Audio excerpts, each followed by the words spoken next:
Next up on the list is where Rocky 3 would have landed. No, so Rocky 3, better than all those Star Wars movies listed. Which makes no sense, because Rocky 3 is not a good film. Better than all the Star Wars movies we listed, but next up on the list is The Last Jedi. So is anybody on the panel? Are you? Are you the? Oh, The Last Jedi, not Return of the Jedi. Oh gosh. So yeah, Christine, you have opinions on this. Yeah, I was gonna say who here are the people that really hate this film? I'm curious. I really hate this film. I mean, I'm gonna try to be nice, but I really hate this. You don't have to be nice. This is my out of all the new ones, this is my least favorite. This came in at number 6 on my list of 9. I think I put it dead last. Although, I mean, it was a tie between that and Attack of the Clones. I mean, they're kind of like the same to me, but I put it in the bottom of the barrel. Now, do you think that's because it takes too many risk with the Star Wars lore, or what is it exactly? Okay, so I don't know. Maybe this is just an original opinion of mine. I felt like it was very disrespectful towards the original cast of like Luke and Leia.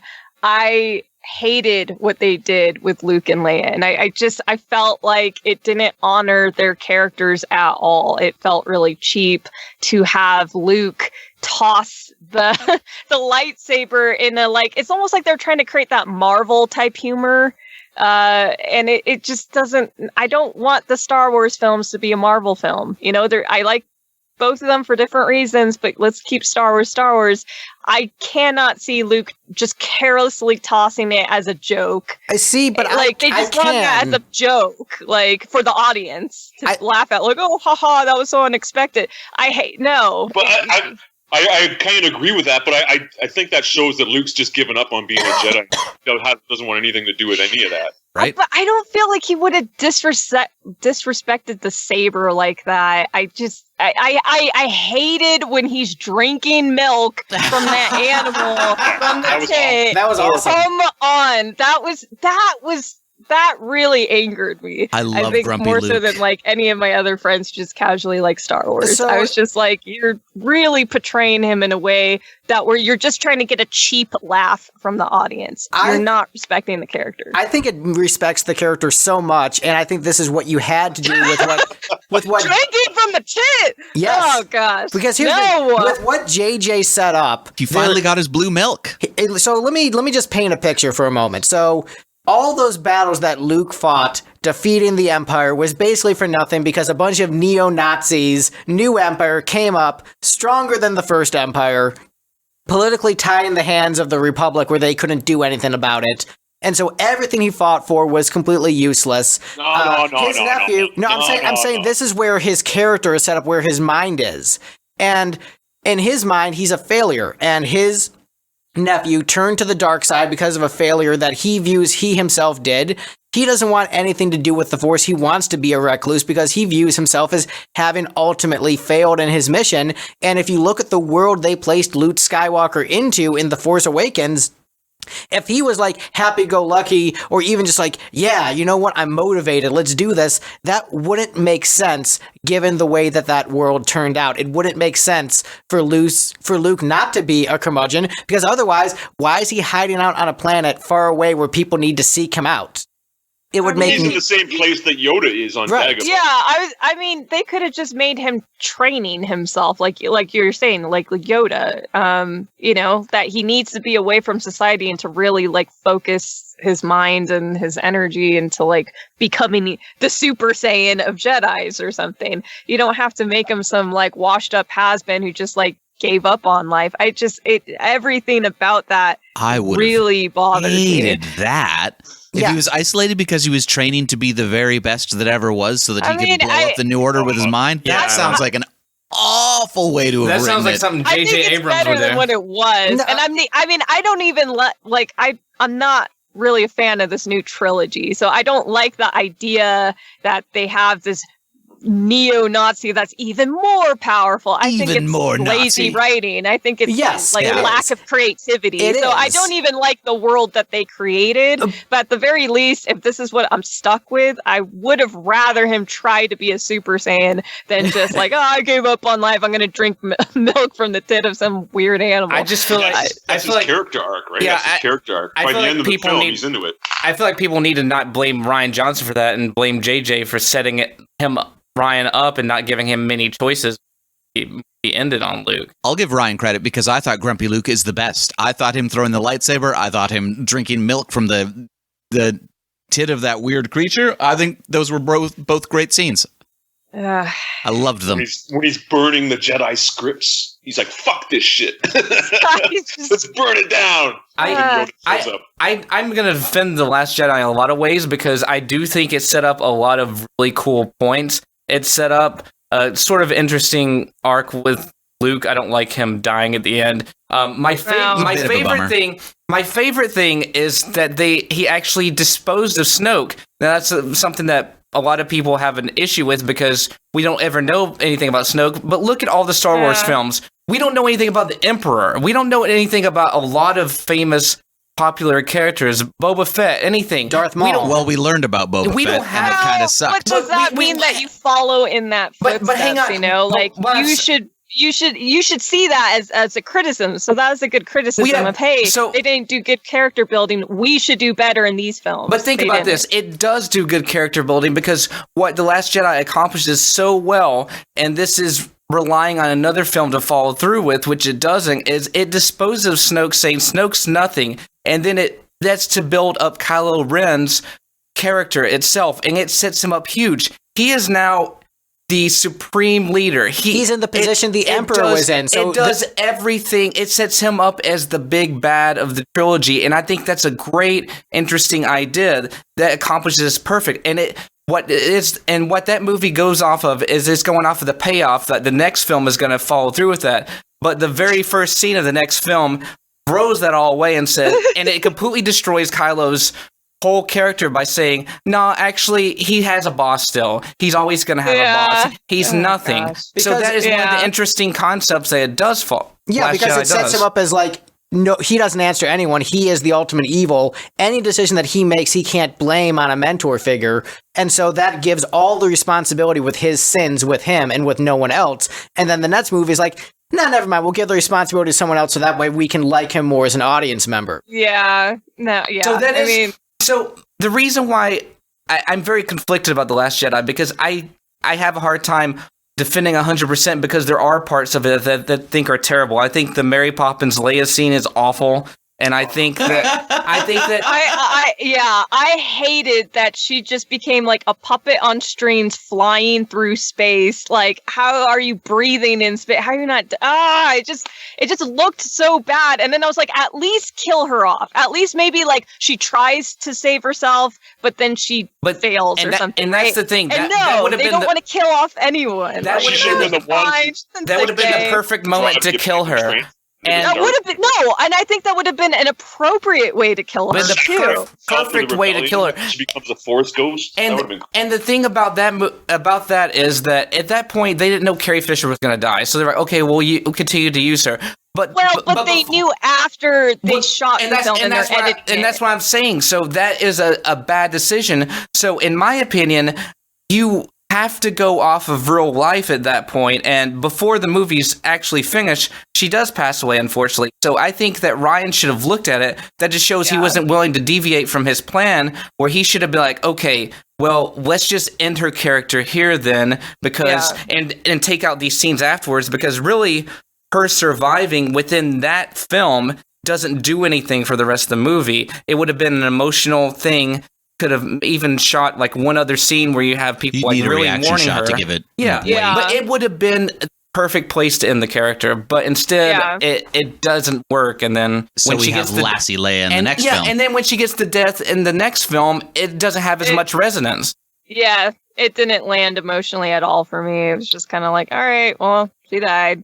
And that's sad because it's Leia and you should care. Like, I wanted to be like Chewie and like really like be torn up about it. But I didn't care about her death. I didn't care about Han's death. I thought that was a crappy way to like end him. I know that's a different movie, but I don't know. My other point of contention with The Last Jedi is that the whole subplot, I do kind of like the subversion idea in some respects. If the plot had been shorter, that subplot takes up, about a third of the film. So casino thing? The casino. Yeah, the casino. So you mean the best part of the movie? Well, that's fine if it's much shorter, but when it takes up that much and it doesn't amount to anything, then it just becomes filler for those characters to do something.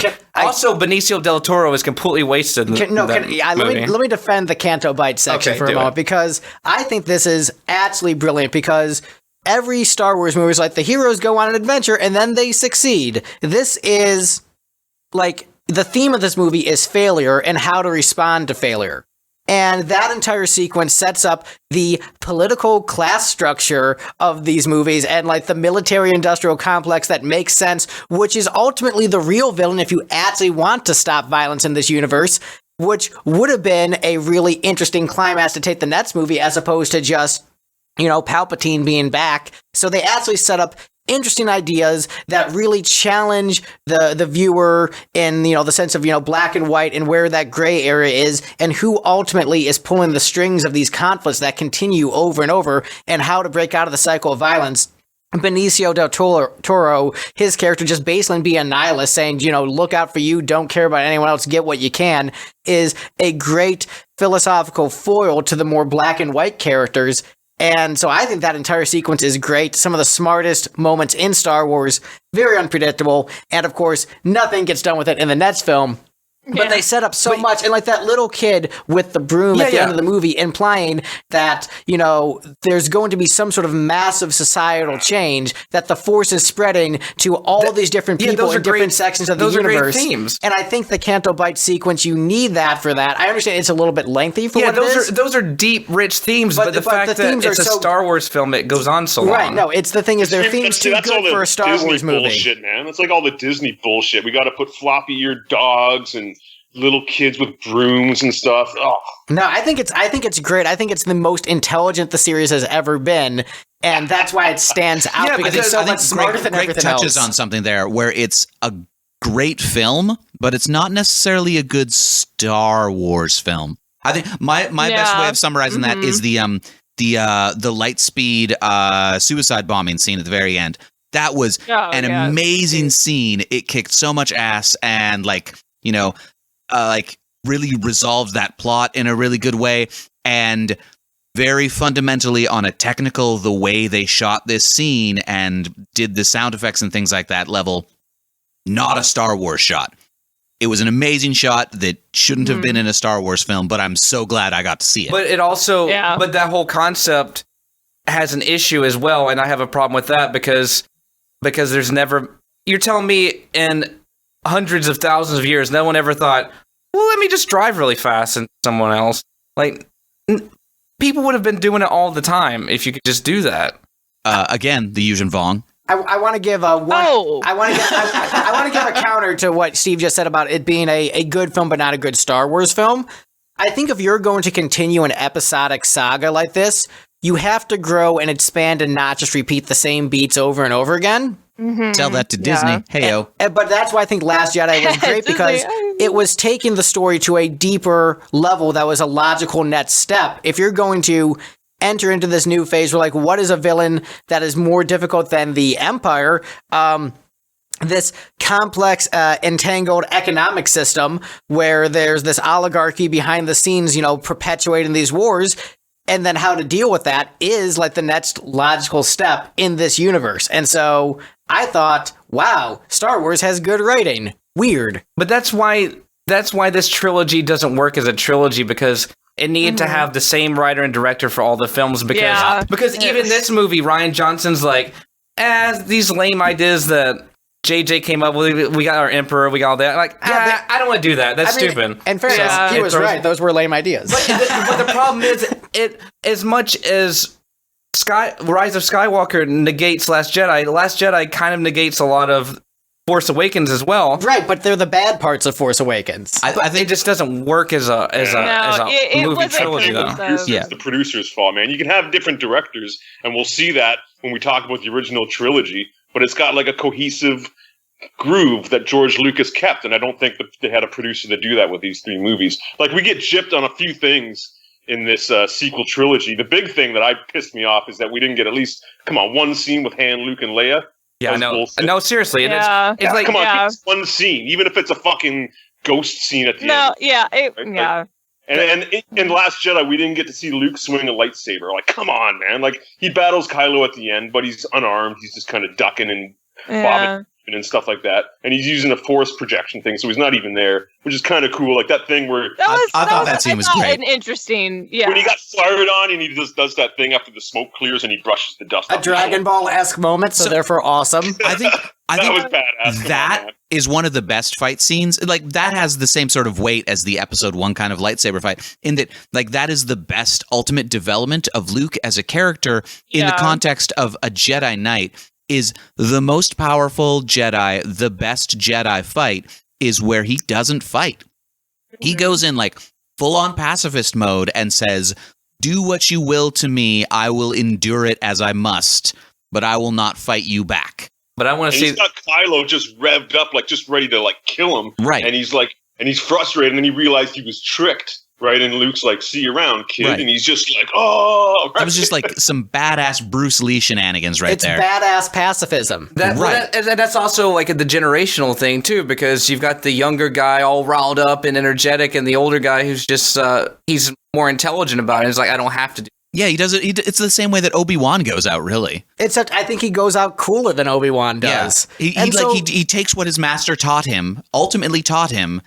Even if he didn't like actively say, "This is the lesson I'm teaching you," he learned that lesson correctly and extended it further than his master had taken it. I still want to see fight. Which one of the action scenes? Go ahead. What were your guys' thoughts on gosh, I don't even know her name, the lady who was like, Hodo? I look like I'm evil, but like, gotcha, I'm not evil. Like wait, see, I don't even know her name because I hated her so much. It's so stupid. Wait, looked like she evil but wasn't evil? She wouldn't tell Poe the plan. Like, Poe's like, Laura Dern. That was Hodo. Yeah, so here's what I'll say about her. Is that Holdo? Hodor. Anyone who's ever worked in a... Hold the door. Oh, no. I like when he did that. In military situations, when people try to question their superior officers usually tell them to shut up and eat shit.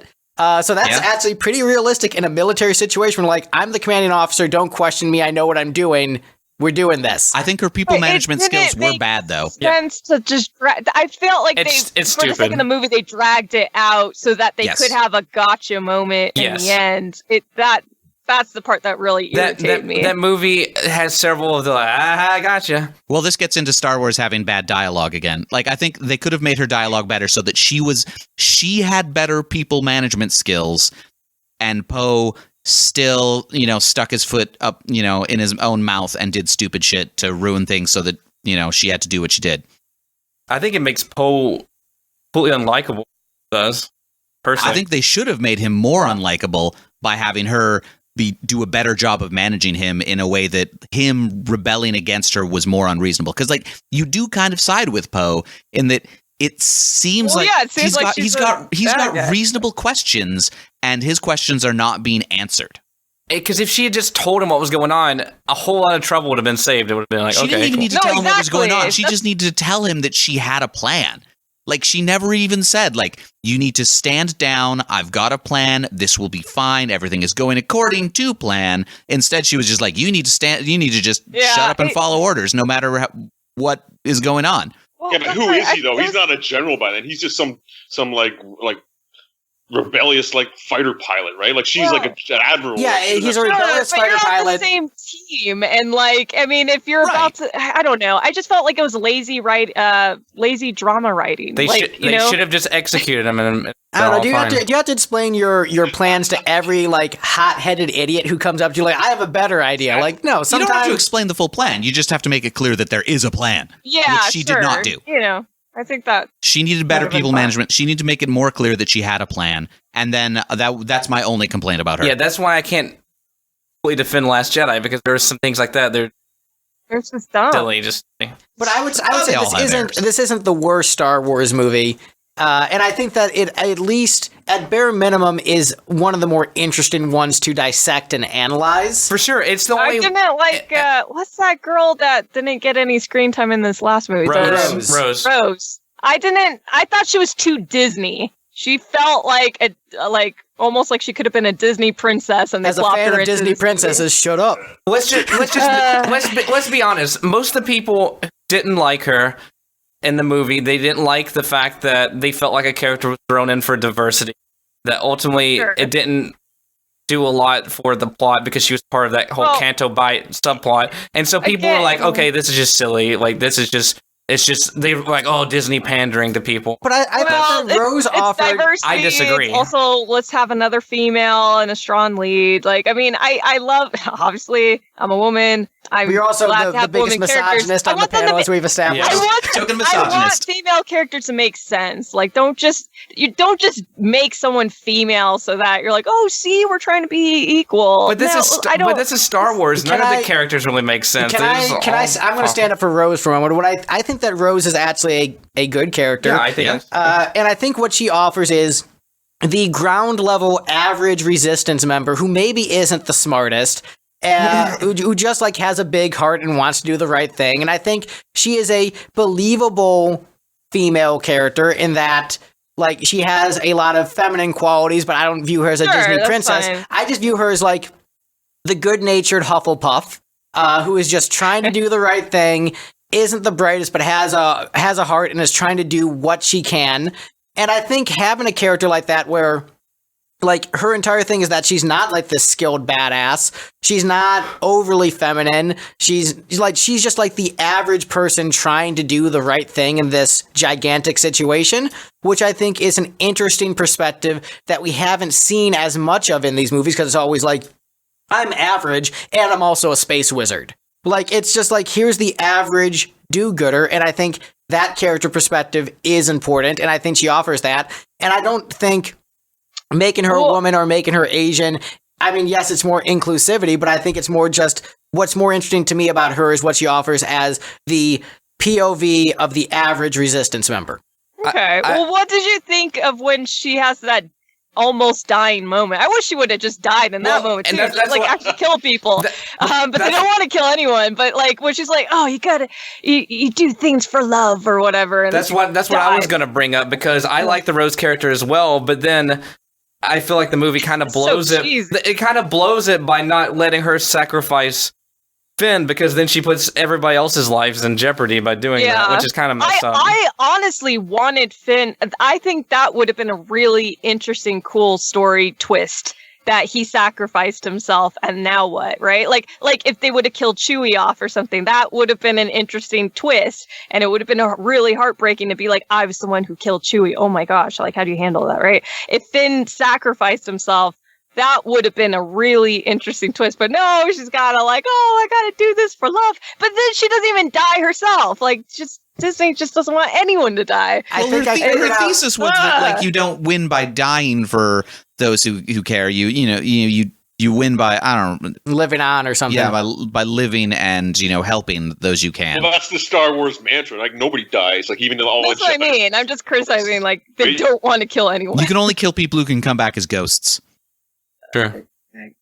So I think she was a fine character. She was retroactively made a little bit worse by the fact that she didn't do anything in episode 9. Well, that was JJ's biggest fuck you to Last Jedi, is what he does with Rose.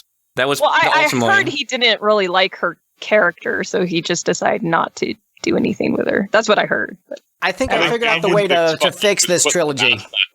It was the mask. The Last That Jedi too, yeah. just got the mask off, right? and then the Rise of Skywalker's like, yeah, let me give me my mask back. Well, yeah, because he goes back to being a little bitch. He goes back to not being in charge anymore. Oh yeah. Oh, And so put his Kylo. So put his helmet back Yeah. on. Because that was part of what I was saying, where his character development really leads that way. That's what I liked about Last Jedi. He destroys the helmet. He doesn't That's need it true. anymore. That's true. But then then Skywalker's like, put the helmet back. Yeah, I'm To going be to fair, put the the helmet helmet was back cool, on though. and be a subordinate to Yeah. someone else again, even though I now rule this entire empire. Yeah, that didn't make any sense. Yeah. So here, I'm going to offer, here's how you fix the sequel trilogy. Movie 1, directed by J.J. Abrams. Movie 2, directed by Rian Johnson. Movie 3, directed by M. Night Shyamalan. All the twists, all the time. Ew. Yeah, no. M. Night Shyamalan hasn't done a good film in some time. That's not true. Okay, I didn't actually see Split. Split's good. The Visit's good. I heard Glasses, Glass is not good. not good. I would have preferred Star Wars M. Night Shyamalan trilogy. Is Bakko still here? Did he leave? He took off, eh? And Bakko, he lost his Wi-Fi, but he did give us notes on The Last Jedi. He is trying to figure that out, but he said, generally speaking, I love the movie, the way the movie went hard and disrupted the whole flow. So he ranked it pretty high and was generally a fan of Last Jedi because, I mean, it's a great cinematic masterpiece and one of the best movies in the series, if not the best, but not according to this ranking. Hot take. No. Hot take. I was gonna say I read or watched on.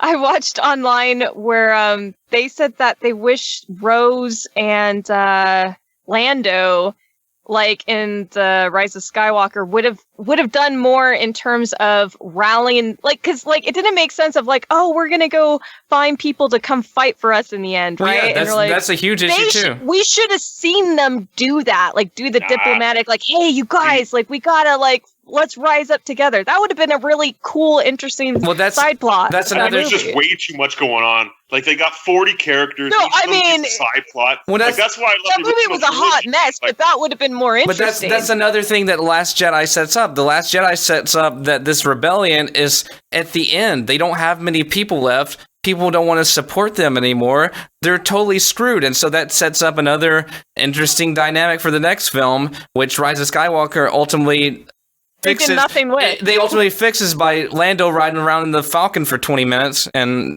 just able to get a bunch of people because it's like, oh, Lando, he's in the Falcon? Okay, never mind. We'll go help. It's the Colt 45 guy? Shoot, yeah, I'm joining the rebellion. It's very silly when you think about it in terms of story.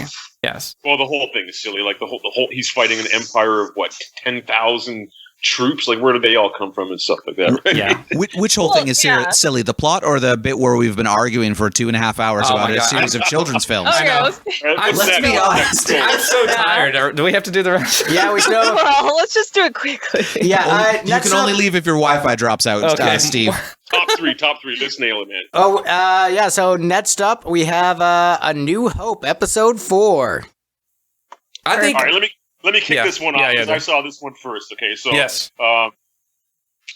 like the thing about this movie is like the music and seeing that scroll and the way it like just captured me and the way it starts with that Star Destroyer. Like there was not a film like this when it came out, right? So like in that respect, it's such a groundbreaking film. It just reminds me of the 70s, right? It's hard to describe. Like, Bakko, I bet, could relate to this. But, in 77, there wasn't anything like this. So this is, it's like science fiction, fantasy, cowboy, and pirates, and story of good and evil, right? And, it's a lot about the characters. And the thing I like about this movie is that it's just a basic plot, right? Like 2 or 3 acts, like a handful of characters, a couple of planets. They're not jumping to like 10 different planets. There's not 20 different characters. And like we said before about so many characters and not giving them backstory, I like this. I like that you're introduced to all these characters and you don't know where they're coming from. And there's all different creatures and they're all speaking different languages. And, it's just amazing. And the fact that there's no backstory lets your imagination and your creativity kind of explore all these options, right? So I think that's just a really cool thing. And one thing I'll say too is I always loved the A Long Time Ago in a Galaxy Far, Far Away, right? Like you always associate science fiction with the future, right? Like Star Trek, but this was like a long time ago, like in the past, right? Like so even though they have advanced tech, it's still, they're still like thinking and battling like primitively, right? Like sword fighting and that kind of stuff. Yeah, that's a good point. I never thought about that. I think you're going to think about this movie a lot differently if, like you said, you saw it when it first came out without knowing what comes after it. Because my impression, having been born 8 years after it came out, is already knew what was going to happen, and so you kind of judge it a little bit differently. So I think about it. I think about it in terms of this first Star Wars film has amazing world building. Like everything is so interesting, groundbreaking time. The concepts are cool, but the actual story is thin, and there's no character development. So if you just judge it strictly off of that, it's maybe not the best movie. I have a hard time watching this one over and over again because it's just, there's not that much really happened, not that much going on. It's more about, look at this world, look how cool this world is. Yeah, I think cool. It was more like the focused on establishing the main characters that we're going to like come to love and establishing the world. But you're right, like the story itself was okay, it wasn't like groundbreaking or anything. Well, I think if he had to start somewhere, like he had this entire story mapped out, but if he's going to pick one chapter to focus on, I think the chapter about where Luke started off with this Darth Vader character already in place is the place to start, I think. So I think he made a good choice there, Yeah. No, I mean, I think I like the film. I have nothing like really bad to say about it. I guess like in terms of the trilogy, it's in terms of the original trilogy, it's my last pick. But same. That's only because I felt like the writing and the story arcs got better and better. So I just, I don't hate it, but like it definitely like out of the three was the weakest. Hated it. I love that it's the pace is slower, like it's not as busy as all these prequels. I love slower pace. It's just simple, like deliver the stolen death plans to Princess Leia, and then we got to blow that sumbitch up, right? And then along the way, there's a couple of hiccups, and we meet some new characters, right? And and we got a great score. We got a great score, like the best movie score ever, carrying all the emotions and everything through all these scenes and everything. It's great, Yeah, so you mentioned slow moving. I would compare this to a 2-hour slow blues jam, and that I am pretty bored almost the entire way through that experience.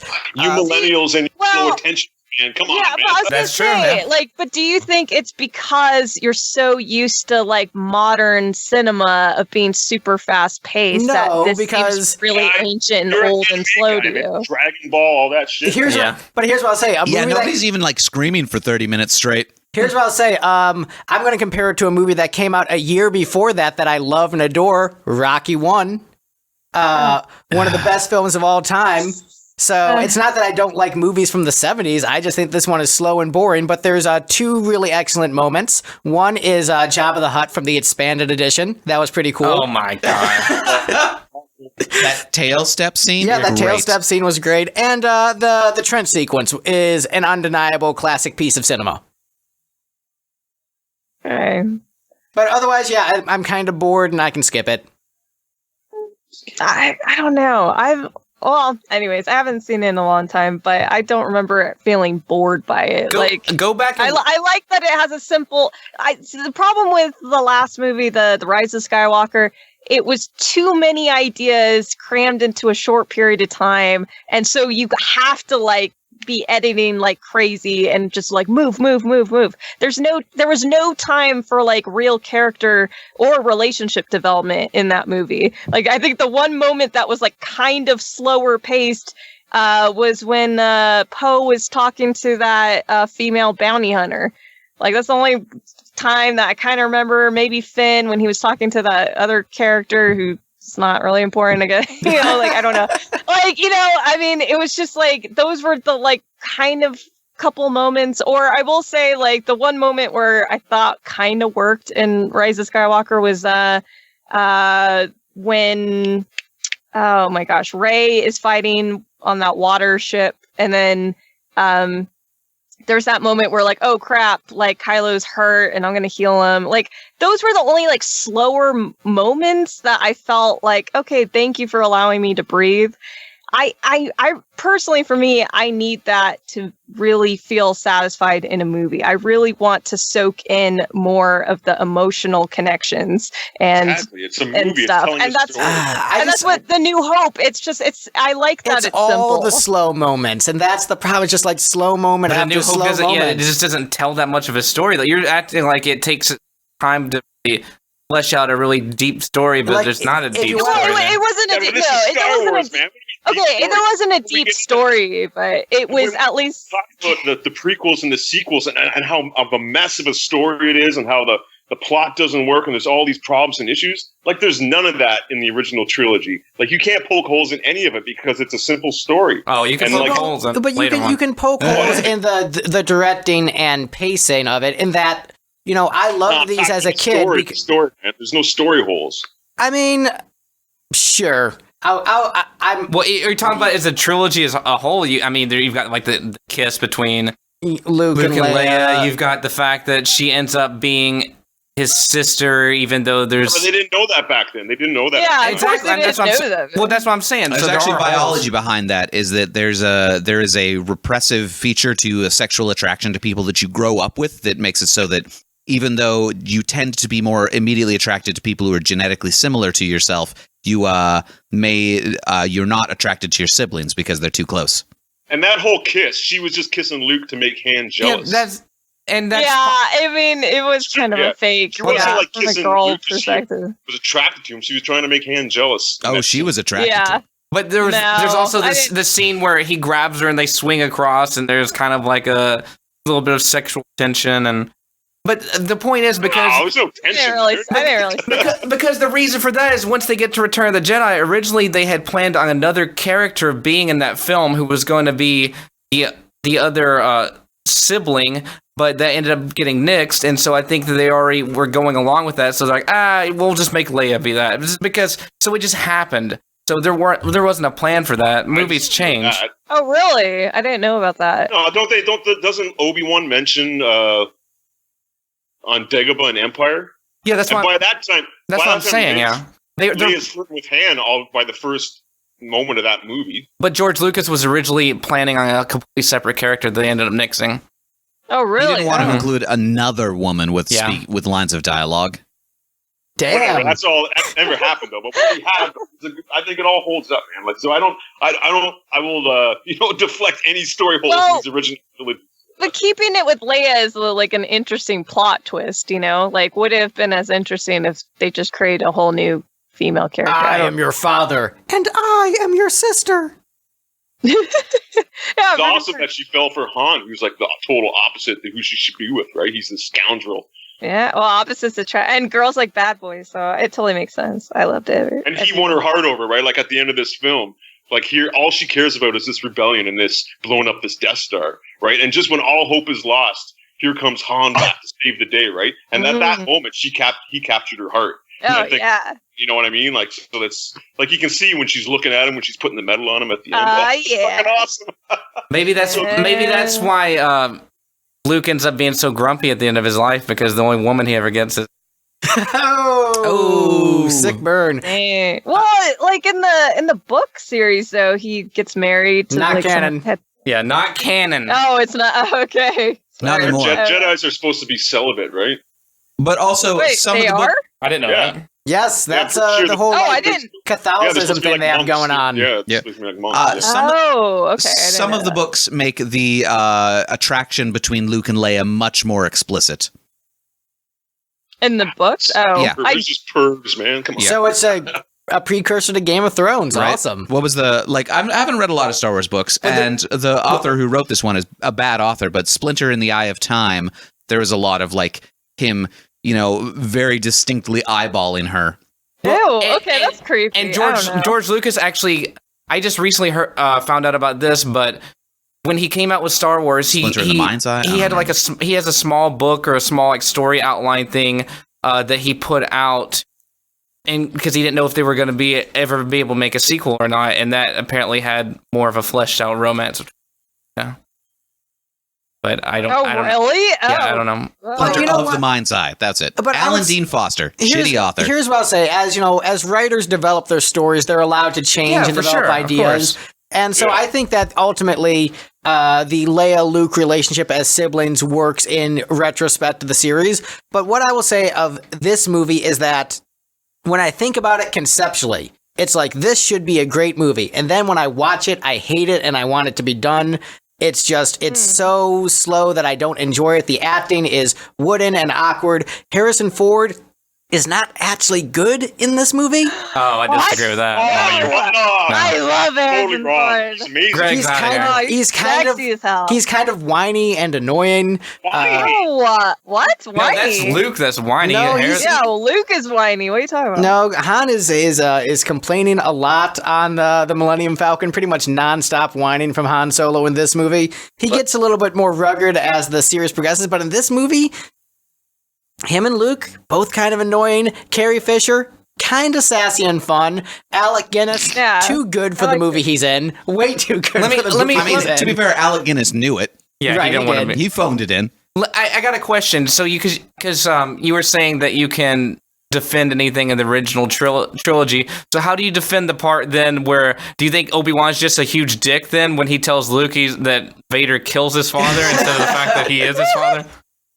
No, Yeah. he just did. He's just meeting this kid, right? He's not going to tell him like right away. Oh, by the way, this evil Sith Lord that's ruining the galaxy, Yeah. is dad. So in a fact, he goes by that thing, like Anakin or Darth Vader did kill Anakin when he became Darth Vader. So he kind of just used him that little white lie kind of thing, right? And We all here's know- this, and here's this like, a year lightsaber later. that I used to that your father used to kill a bunch of kids. Vader killed your Well, well, father. I mean, I here's chopped his Obi-Wan. arm and legs off, but Well, Obi-Wan knows who this kid is, right? Because he left them with Aunt Beru and Uncle Owen like 20 years ago, right? So finally, here he is coming to visit him with this message from Princess Leia.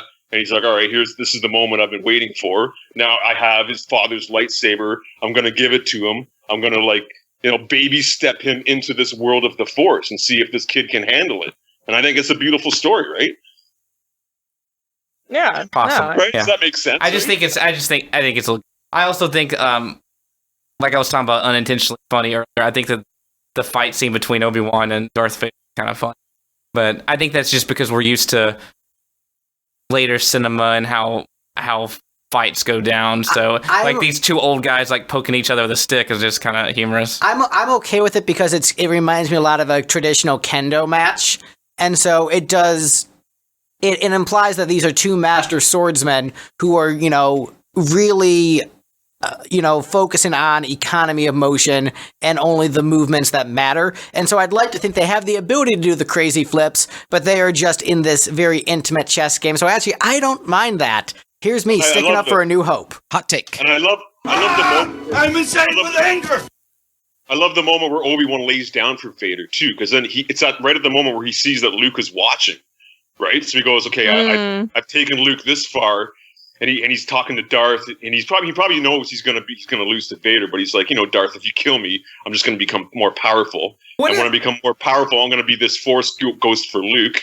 So he looks over at Luke, and Luke's watching, and he just kind of puts his arms down, and But that's kind of if you think about it, it's kind of a dick move. It wouldn't have been a lot better to like be there with him and like help him through this whole struggle. And I don't know. It's like Well, one less old guy the choice of a Jedi, try to keep man. We're dealing alive with when space you're a creatures ghost. and magic here, man. It's like Yeah. like it's a whole different realm, right? Yeah, and I mean, like, maybe, I don't know. I mean, I like the idea of, like, if he felt like, oh, if I die now, I mean, he's already old, like, that maybe, like, his powers could be way more useful for Luke, right? I mean, he's the master of the Force, so he kind of knows, like, what would be in Luke's best interest. And maybe it was, like, sacrificing his life so that he could be with him in spirit and, so, I don't know. A ghost. I like that move where Darth takes his big leather boot and he kind of just taps on Obi-Wan's clothes. And it's like, is he really gone? Like, what? Yeah. The happened here? ghost who can tag along and give you advice as needs be is a way better mentor than the old guy that you actually have to like lug along with you on your adventures and keep alive. Hey, Plus, your powers as a Jedi, your powers grow right when you die. yeah, if he's just a ghost, you don't have to heal him with potions or anything like that. Wait, what? I don't know. Who knows? All right. It's called Bakta. Who knows? Star Wars.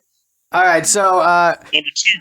Before we get to the top 2 Star Wars movies, these are the Rocky films that ranked above all those movies. Gosh.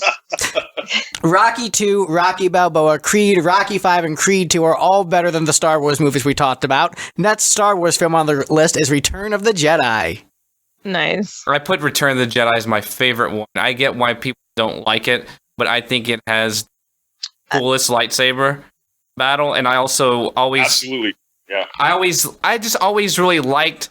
It's a little bit more action oriented, I guess. So I liked that as a kid more than Empire, Sure. and it's just a little bit more fun, and it's got. It was a fun movie. It's got that badass where Luke's all in black, and you think he's gonna be he's interesting economy where he's like going toward the Sith, he's battling that.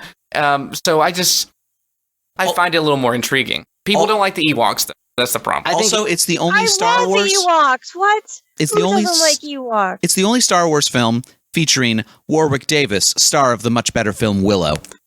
Yes, agreed with that. And also, Ewoks are adorable, so I'm with you, Chrissy. I think Ewoks are cute. It's just Team silly. Ewok. It's just silly that the Ewoks are what takes down in this children's film. Yeah. Really? Right. That's why people. No, people- Oh my people hate- God. people don't like If you Ewoks. look at the I'm internet, shocked right now. then all the big Star Wars fans despise this movie because of the Ewoks.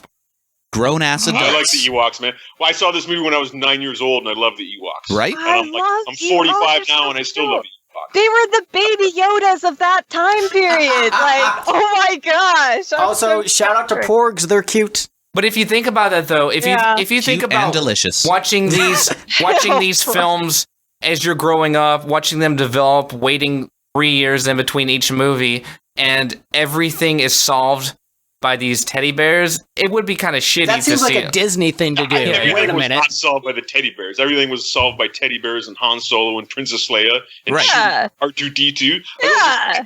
Man. Teddy bears using guerrilla tactics. Yeah, Paddington is a hard bastard. They're like the bunny from Monty Python and the Holy Grail. Like, you think it's cute, but it's dangerous. Like, They were fighting stormtroopers, and right? they- Like, stormtroopers aren't that tough. And the Ewoks were willing to eat humans. So, I mean, they weren't all cuddly. they were. Yeah, they were, because they tie up Han and Leia. Yeah. And Oh yeah. There are a number they're of getting pigs ready that they to eat they're getting people. ready to I eat them. forgot about that part. Yeah. Dang. Yeah, so what I'll say about this film is that I think all the stuff that climax with Luke, Vader, and the Emperor, I think is actually legitimately good, and I can actually sit down and watch it and not want to turn off the movie, which is amazing for a Star Wars film. So it has that going for it. The Jabba sequence is surprisingly tolerable when you're playing a punk venue on a Monday night and it's on mute on the background when you're playing your gig. So you got Slave Leia. Oh, hell yeah. Not into Which Slave couldn't Leia happen, because I which- think that's just, Really? I think it's awkward. You can't do it now. There's no way a movie now could get away with that. But I like Carrie Fisher's take on that when, somebody was interviewing her and asking, like, what should we tell our daughters when they see you in that costume? Oh my gosh, and her are response you was serious? something along the lines of, tell them that I was captured and put in that outfit against my will by a giant slug, and then I choked him to death.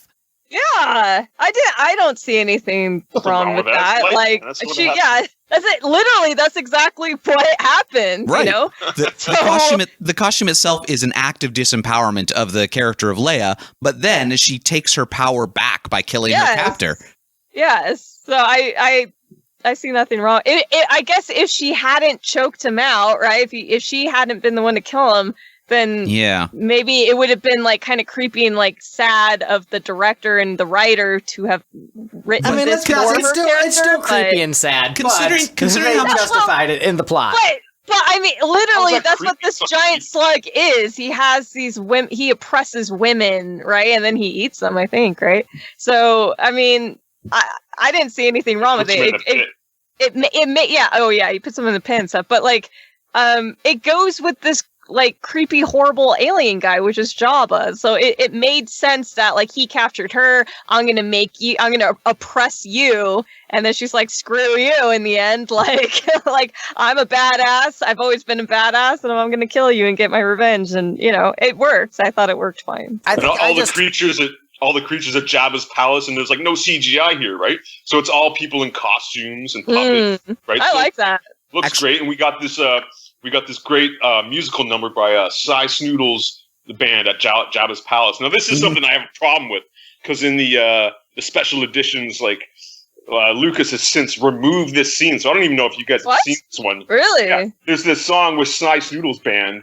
I think it's called like "Lappy Neck Shooting Matter Working Out." Oh, wait, yeah. And they changed it, and they put this whole new like Disney like animated number in there now, which is just awesome. So the original is really great, right? We get this, we get some good advanced character development with Han and Leia at this point when she's rescuing him from the carbon freezing. Right, like that's where she takes the mask off and it's her, and she's like, "Who are you?" Friend. I actually like that. I liked that reveal. Like, I didn't know it was her. And we get Boba Fett. We see Boba Fett. And Boba Fett goes out like a total bitch. Yeah. Well, okay. I was gonna say I liked the Leia reveal because I felt like that was really that was legitimately empowering for females. That you assume, the person who saved him is a man, right? Like. But face reveal, no. Like, I'm Leia, I'm a woman, and I'm stronger than you give me credit for. Like, I thought that was true female empowerment.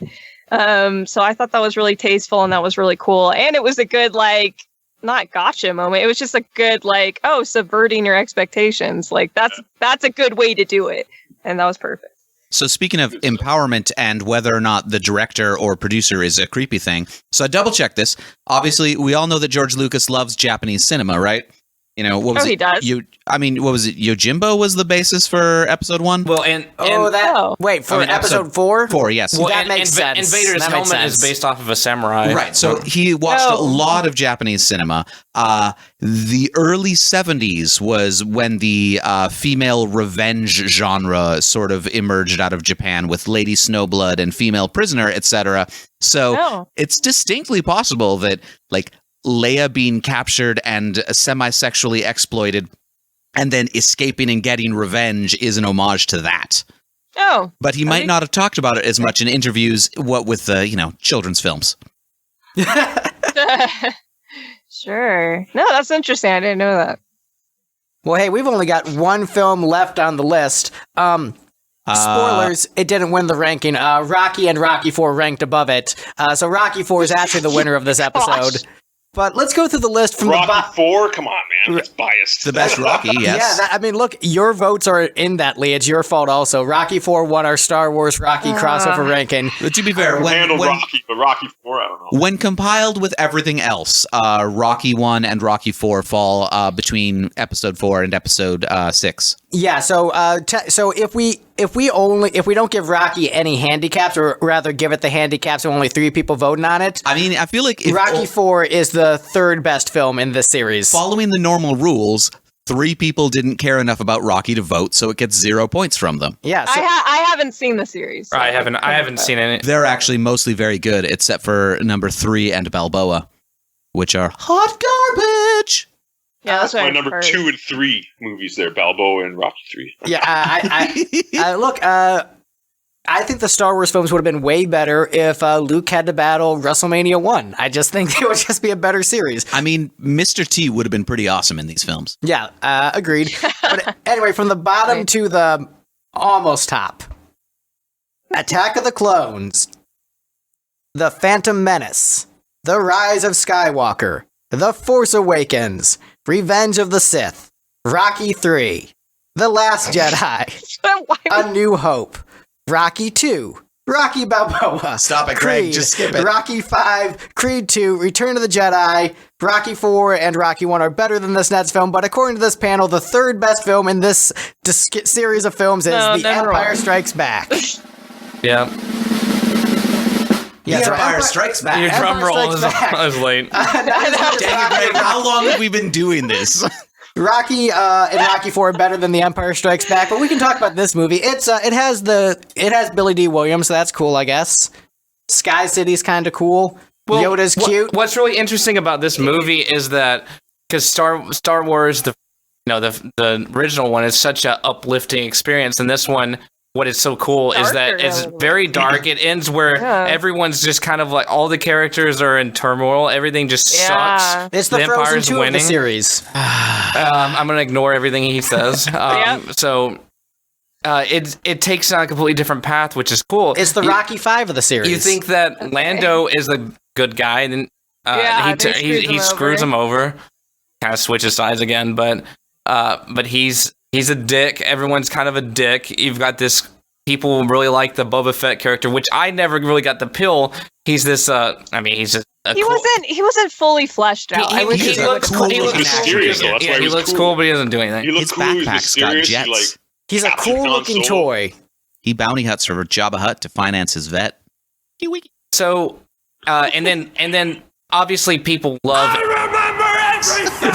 What a late delay in that drop, jeez. I have to find the button. They're tiny. People love Empire because of the huge Darth Vader as the father. Yes. It's still, so iconic. Most people say still one of the biggest twists in all of. And hot, they have those guys that walk. And it was a twist that was done right. You don't understand summer of 1980. Everybody was like, did you see it? Did you know that Darth Vader is Luke's father? Yeah. Like, it was insane. Like, it was just nuts, right? Well, I think I was talking to someone of like what makes a plot twist like actually like effective and good and stuff. It's like when you emotionally set it up like through hints in like either the previous film or even earlier in that film, if you drop little hints, but to where like people could go back and watch those and be like, oh my gosh, you're right. Like they were trying to tell me this all along, but you trusted, what is it? It's when you trust the narrator that, there's no way that he could be your father, right? But then the plot twist is just like, oh shoot, well, like we only believed he wasn't his father because we trusted that, we trusted Obi-Wan for saying, no, he killed your father. But now it makes sense if you go back and listen to Obi-Wan. He did kill his father. Like his father's no longer there. It was so symbolic and metaphoric. Like it was just so cool, and be like, oh my gosh, this makes so much sense. And this first lightsaber battle between Vader and Luke, like Vader's toying with him the whole time, right?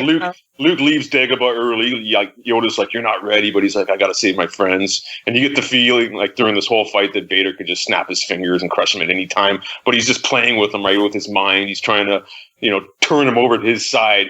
And he starts fighting him, or stops fighting him with a lightsaber, and he starts like, force, moving objects at him and stuff like that. Backs him out onto this beam, and finally like cuts his hand off, right? And then you get the movie moment of the decade, right? That scene where you see Vader reaching out with that black hand, and he's like, join me. It's fucking awesome. And then Luke, really cool. Luke just is like, I'd rather die. I'm not going to grab his hand. He just fucking drops. Oh, so good. Well, and I love that was the movie that we're introduced to Yoda, right? Yes. And he goes into swamp. I think like even the swamp training was like super interesting. It was interesting to meet Yoda and find that dynamic of like how are Jedis truly trained to become masters. Like, so that was pretty cool. And then it was cool when he goes into the cave. I know they tried to redo it with Rey in Force Awakens or something. Oh, Last Jedi. Was it Last Jedi? Oh, okay. Yes. I thought, I don't know. It didn't have the emotional payoff that I thought the Luke one did. They also tried to redo it in Rise of Skywalker with the evil Rey. Yeah. I don't know. See, the problem with I feel like the new trilogy is it's like they were so scared to take risks. Like they're like, well, at least with J.J. Abrams, right? I mean, you hated the movie where they took risks. Yeah, the one movie where they took risks, you ranked at the bottom of the series. Because you're not helping yourself. Well, I'm just saying, but I really didn't like the choices they make. So I will give them total props for trying something new. But I personally, and I'll be fair, maybe it didn't work for me because of the Force Awakens setup, right? Yeah, it felt, it was just weird. It's like you're building this world, but then they're like, oh, but I don't really like it. I'm going to go my own direction. I don't know. There wasn't a cohesion. It was kind of messy, but I will give props and say that, you know what, you're right. They did try to take some risks. So kudos to them. and why I didn't like J.J. Abrams, because he was just like, oh, well, what makes a Star Wars film? Oh, well, we gotta have a Death Star to blow up. Oh, we gotta have a Darth Vader. We gotta have a Luke Skywalker. I mean, it was just like, come on, like, and so when you see it in Empire Strikes Back, it's so iconic, it's so awesome because it was cool. It was like, I felt like solid, original ideas. It was very creative of like, he's going into this cave and he's fine, and then like and then was it like he's in Vader's mask, right? Was that kind of like Vader's mask contains his face. To face his inner demons, right, to conquer himself, and like that's why Rey had her face in that thing, right? So, but like I just got to say, just tell a quick little story if you indulge me for a sec. Like this is my third favorite movie of all time, just behind Rocky and the Blues Brothers, right? So Rocky correctly ranked above this. Well, did you say the Blues Brothers? The Splooge Brother. Yeah, so that's an entirely different film. Yeah, sorry, that's not much. So seeing the sequel to like Star Wars was such a huge event, right? Like even sequels in 1980 were like very rare. Like it was rare there were sequels to movies and stuff like that. It's basically a new thing. Like Superman, Star Trek, Star Wars was just starting to do that. So on opening weekend, like my dad took me and the family to see it, and this time we went downtown Toronto to one of those big ass theaters. Like not just the megaplexes in the suburbs, but like the big old downtown theaters with really big screens and theater sound and balconies and stuff. And it was such a memorable moment, waiting in line outside for like 2 hours to get in. And I remember my dad bought me like an Empire Strikes Back comic, which was like a big magazine version of the movie. And it was just such a great film. And I just remember like every moment sitting in that theater watching this movie and how it just captivated me, like just seeing these characters come to life. And, once again, the simple plot, like continuing the journey, starting out on Hoth, and then you have a couple stories where Luke's going off to train at Dagobah, and then you got like Leia and Han, and then they kind of all converge in Cloud City with this battle. And it's just, I don't know, it's just such a movie that has a look and it holds up, and the special effects are great. And at the time, they were just so groundbreaking. And, like I said, like there's no plot holes in this movie at all. Like I just think the story is solid. And well, there is Luke's nose prior to getting punched in the face by the Yeti. What? Yeah, before he gets punched in the face by the Yeti, his nose doesn't match. That's not a plot hole. That's a continuity. That's a continuity error.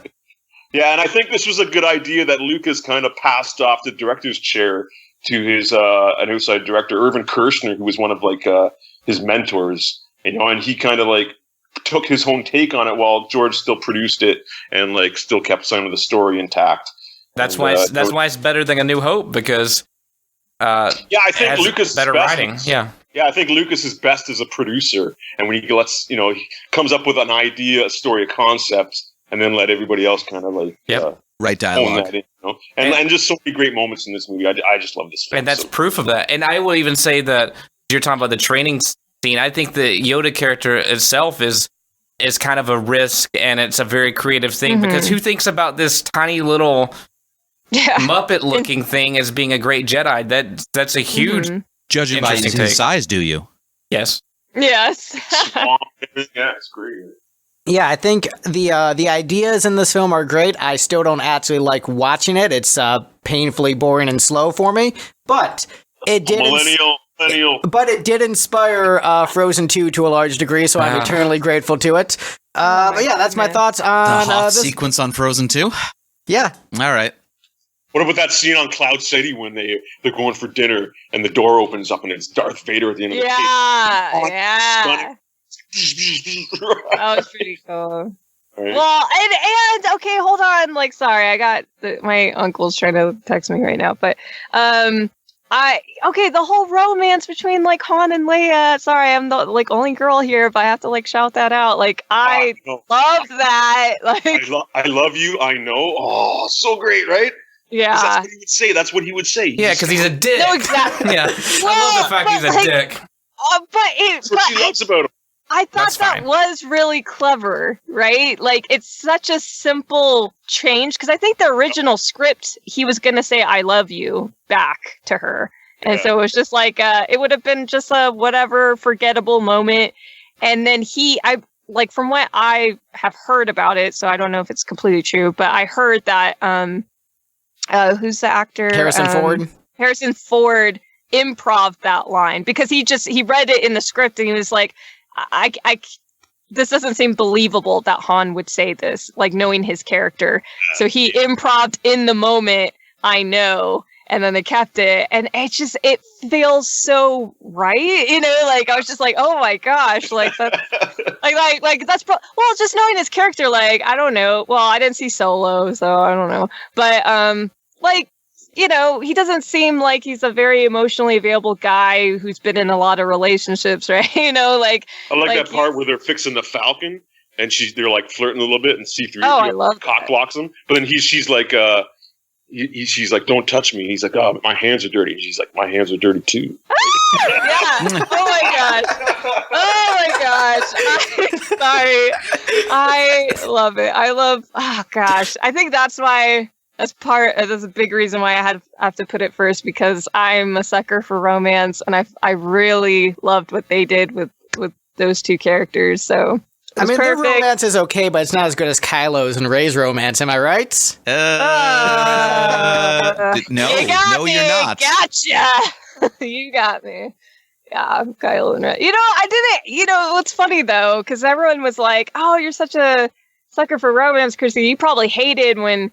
You know, Kylo and Rey kiss. I was like, actually, I that didn't completely bother me. I think because they set it up in the Last Jedi, where like he was like, I don't know how they have the power to like, oh, I can just like see you whenever I feel like it. That's it's kind of like a Skyping. Yeah, I thought it was really the Force is just more powerful. No, I just loved how YA that ended. That was great. The dyad thing, right? Like the connection that the two of them have that is rare. But it's just like are they just Skyping with each other, but in their brains? I mean, it's just no, because they can pass objects between the two of them. Yeah, that's what. That's weird. Okay, that's just. She was in his room, and that's he was what on the I really ground. hated about Skywalker. I hate that. That was great. That was awesome. No, I hate that. Well, I hate it because they didn't establish the rules. Like, you can have magic, but you have to establish what are the rules. Agreed. I mean, they did establish those rules when they had that lightsaber fight, and like she accidentally kicked his Darth Vader helmet at him. I know, but that came out of nowhere. No, but that's what I mean. They've never explained that in like previous films or anything. Even in that film, like that was the explanation for them to use that later. And the Force is just more powerful. It's just a lazy. Well, because they're a dyad in the Force, they have more powers than the average Force user. Yeah, sure. Explained. That works. Yeah, I buy it. It's a movie, and they make things up. Anyways, when Kylo is basically kind of teasing her, not intentionally, I don't think it was intentional, but he's like being shirtless and then he's like Skyping her and he's like, I just got out of the shower. Oh, hey.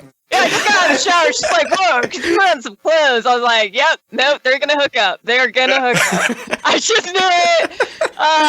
And so sending over Force dick pics. I was okay with that. I was okay that they kissed. I felt bad for Finn though. Like literally, there was no payoff for that at all. So friend zone. We talk about one thing though before we get off Empire Strikes Back. At the end of Empire Strikes Back, Han's been captured, right? So Luke's recovering on that ship with the new hand and everything. Oh yeah. And Chewie and Lando are in the Falcon, and they're gonna go get Han. Right? Why is Lando wearing Han's clothes? Have you ever seen that? Oh, he is. Oh. No, I'd have to watch it again. Because he's wearing like a black vest and a white shirt. From what I've heard, the original intention was to set up Lando as the replacement Han. So I'm not entirely sure why they felt the need to have his outfit, but I guess that's a visual nod to that. Put on vest. Right, yeah, the capes are such a better choice. Yeah, I mean, look, Billy D. Williams, amazing. Couldn't save this movie for me, but he's great. Maybe the key fob for the Falcon was sewn into Han's vest. There you go. Lando and Chewie. All right, so I think we've talked about Star Wars enough, especially since we have another podcast in like 30 minutes. Yeah, that was a lot, man. Houdini. Ooh, yeah. All right, so how did you guys feel about this ranking? Were you happy with it? Surprised by it? Let's not spend 30 minutes talking about this. Let's go around the panel. Steve Edwards, how do you feel about the ranking? It's pretty correct. Steve Smith, how do you feel about the ranking? It's more or less what I expected. There were a couple things where I disagree, but I'm not surprised that they differ from my opinion. Chrissy, how do you feel about the ranking? Are you going to binge the Rocky movies now? Sure. No, I agree with what everyone said. Like, it more or less, I feel like it's fairly accurate. But I might disagree with a couple, but like for the most part, I'm okay with it. Lee, how'd you feel about this ranking? Rocky IV at the top again, as it deserves to be. No, that's wrong. Rocky 1 is the greatest movie of all time. But as far as the ranking goes, yeah, pretty accurate, pretty close to my list. In general, it goes the originals, the sequels, and the prequels in that order, I think. Yeah, and my opinion on the ranking, I don't care. That is our episode, ladies and gentlemen. Excellent guest. Where can we find you on the internet? Hi, I'm Bakko. I'm from Cobras and Fire. Find my podcast at Cobras and Fire. All right, thanks, Bakko. Hey, Steve Edwards, where can we find you? I don't have anything to promote right now. Eye for None. It's a band. Go listen to them. Okay, thanks. Hey, I did want to say, though, I think that if we had people on here who were like hardcore Star Wars fans, Last Jedi would have obviously been ranked very bottom, I think. And that's the only thing I didn't expect. Yeah, but they're wrong. We're past that part. I put it as my last pick, Last Jedi. Well, hey, speaking of people who are wrong, Chrissy, where can people find you on the internet? What do you want to promote?